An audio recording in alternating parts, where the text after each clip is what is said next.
Hey, Pat Rigsby here, and in today's episode, I want to talk with you about 3 things that the best business owners do. Let's get to it. Welcome to the Fitness Business School podcast, the show for fitness business owners who want to grow their income, increase their impact, and improve their lifestyle. Be sure to listen till the end of this episode because we have a brand new special offer exclusive for listeners. So stay tuned.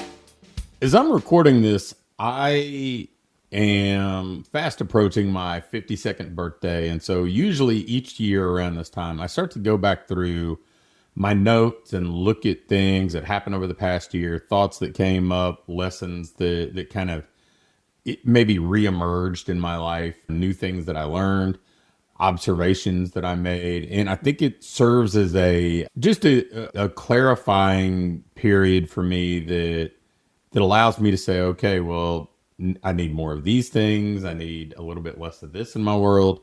I need to focus in these areas. And I collect a bunch of notes. I share them in various formats and emails on my website, in social media posts. But I wanted to take 3 of those ideas and talk about them in this podcast. 3 things that I think that I've seen the best business owners do time and time again over the last 20 years in this industry. And the first one is they always are in proximity to other high achievers. They're in mastermind groups, they attend events, they kind of socialize with people who not only can add value to their experience, right? People that are going to make them better, but people that probably share some of the same values and same objectives in life. And I think having that proximity to other high achievers allows them to see what's possible. It allows them to raise their standards of expectation and kind of normalize things that maybe average business owners don't feel is normal, whether that the type of marketing that they do, the advertising spend that they make, the willingness to hire and delegate, thoughts on scaling, just so many things that maybe the average or typical small business owner may have kind of a passing knowledge of or may do erratically. That proximity to other high achievers, it normalizes so much of this stuff. And it also, it stretches you, right? We just recently had somebody who joined our boardroom group and they had been a private client for some time. They had it's a husband and wife. They have a wonderful business. They've grown substantially, at least 2x, heck, maybe more in the time we'd worked together privately. But just in the first maybe 6 weeks of being in the boardroom group, I think that their expectations changed completely. I think they're seeing what was possible from other business owners and maybe what was normal from other business owners really, really expanded. And in the entrepreneurial world, sometimes that can be tough, right? Especially if you're in a business landscape where you don't interact with a whole lot of your competitors in your market. So you don't really know the behind the scenes stuff. You don't really know what's possible, what's realistic, what you should be striving for. And you're kind of on an island. So I think the proximity to other successful, high achieving owners and people who likely share some of the same values and characteristics that you do, I think that is number one. I think that the best business owners that I have seen time and time again have been that way. They've been in the room. They study other people who achieve at a high level. I know that Doug Sperling and I have recently released kind of a more, I guess you would call it a private podcast. It's a podcast for people who are a little further along in their business journey, a little more successful. And so we could focus on things that would be specifically relevant to them. So it's almost that same premise. But some of the people who opted in and wanted access to that podcast, because you had to fill out a form to get it, they're like a who's who in the industry. And it's just a testament to the things that they value, the things that they're committed to kind of immersing themselves in. So I think that's number one, that proximity, either physical proximity or just that virtual proximity, who you're surrounding yourself with. So that's a big one that I see. I can't think of more than one or two owners that I've seen over the last 20 years who didn't really adhere to that. The second is just a deep focus on the fundamentals.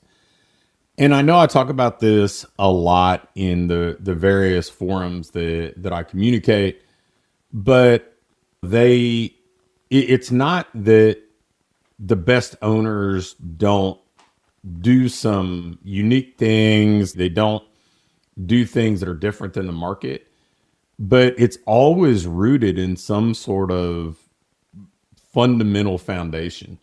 They're consistent with all the things that matter, whether it's marketing or staff training or the way that they try to deliver the programming or create the experience for clients. They are just always good at that stuff. And strangely, when I look at people who may not have ascended to that high performer kind of level, it's not that they're unaware of these things. It's not that the idea of having a monthly marketing plan that you're consistent in executing is foreign to them. It's just that they're erratic. They don't do it. It's not that staff training is this foreign concept. It's just that they'll find a million reasons why they can't go.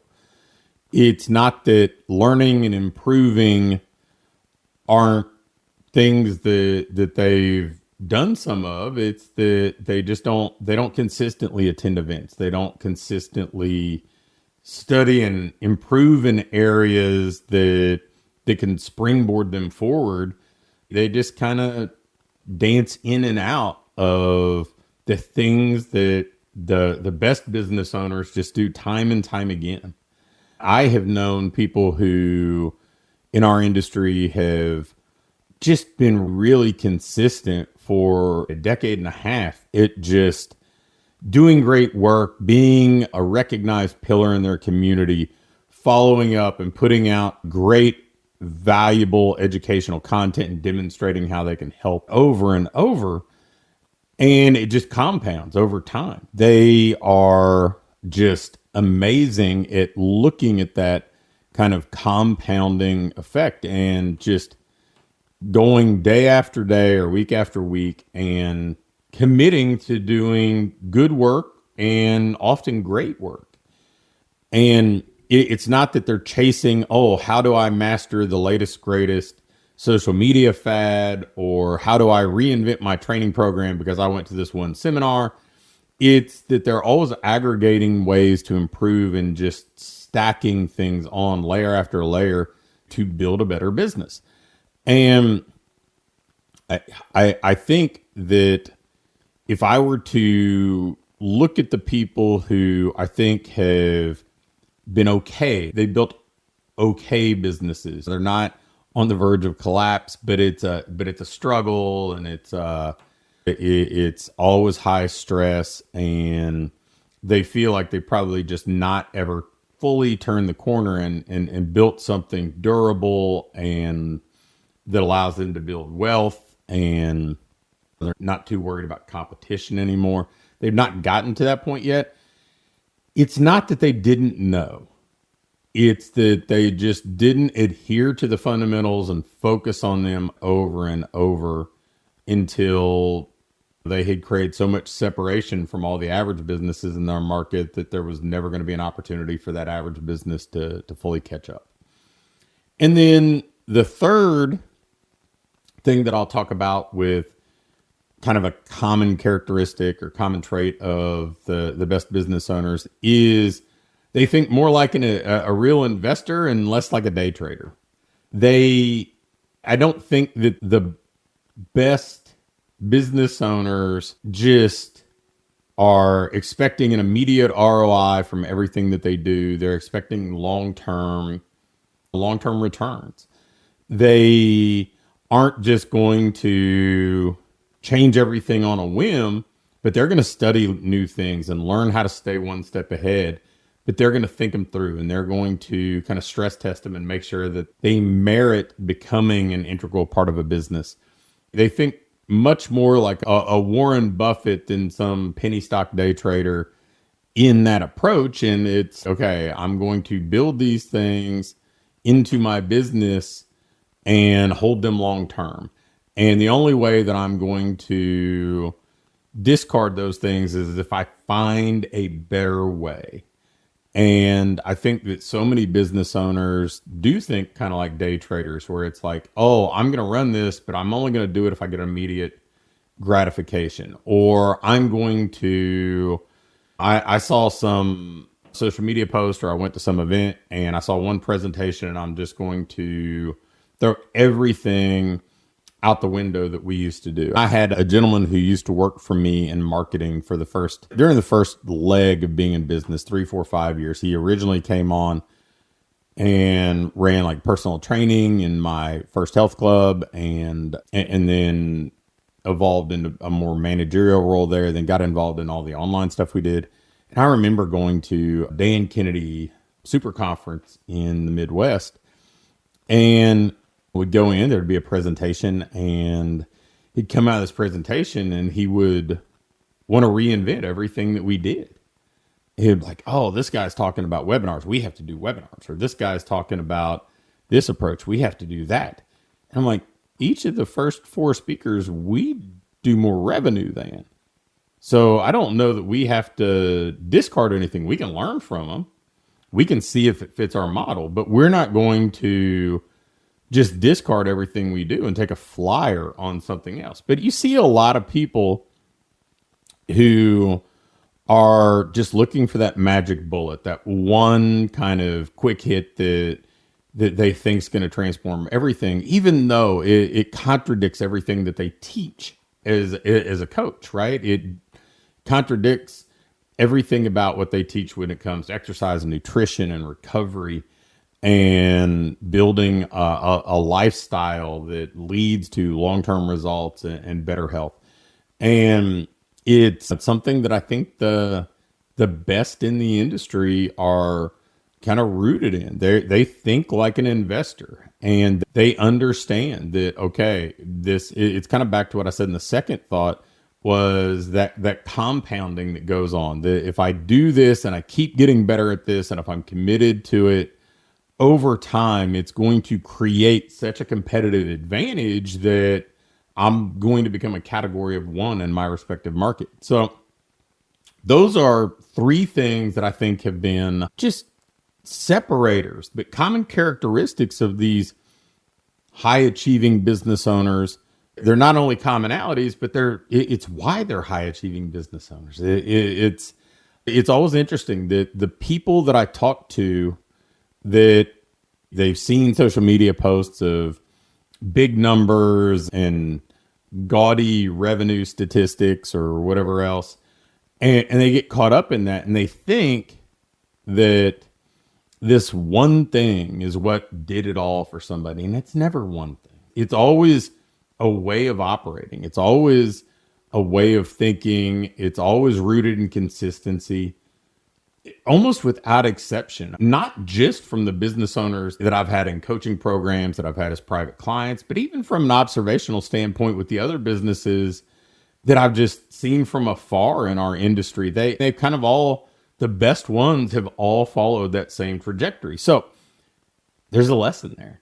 If you want to build a great business that is a great business 5 years from now, 10 years from now, maybe 15 years from now as well, then focus on the things that I just talked about and start to discard, or at least stop paying attention to all that shiny object stuff. And if you do, you're going to find yourself starting to reap some of the rewards of that consistency and that compounding. And before you know it, you're going to have the best business in your market, just like the people that I'm talking about. Thanks for listening to this episode of the Fitness Business School. Before you go, I have a quick announcement. One of the things that we've been doing with our current clients is taking them through this ideal business diagnostic. And really what it is this checklist that allows you to pinpoint exactly what your business needs next so you can keep improving, keep growing, and build a business that you love to own. One that pays you well, one that allows you to have the impact you want to have, and one that allows you to have a lifestyle that you truly enjoy. In this diagnostic, we walk through everything and we do an evaluation and can instantly pinpoint what you need to do next to build that business that you want. I'm going to extend this opportunity to get on with either me or my team and take you through this evaluation and fix your business's most vital needs fast. So if we take you through this, you're going to be able to make those vital changes that you need to finally have what I call your ideal business. If you'd be interested in going through this entirely free, risk-free diagnostic with us and learn what you already have in place, what you're doing well, and where your greatest opportunities for rapid improvement are, just shoot me an email with diagnostic in the subject line to pat@patrigsby.com. Again, an email to pat@patrigsby.com with diagnostic in the subject line will get you scheduled and take you through this evaluation to help you build the business you want.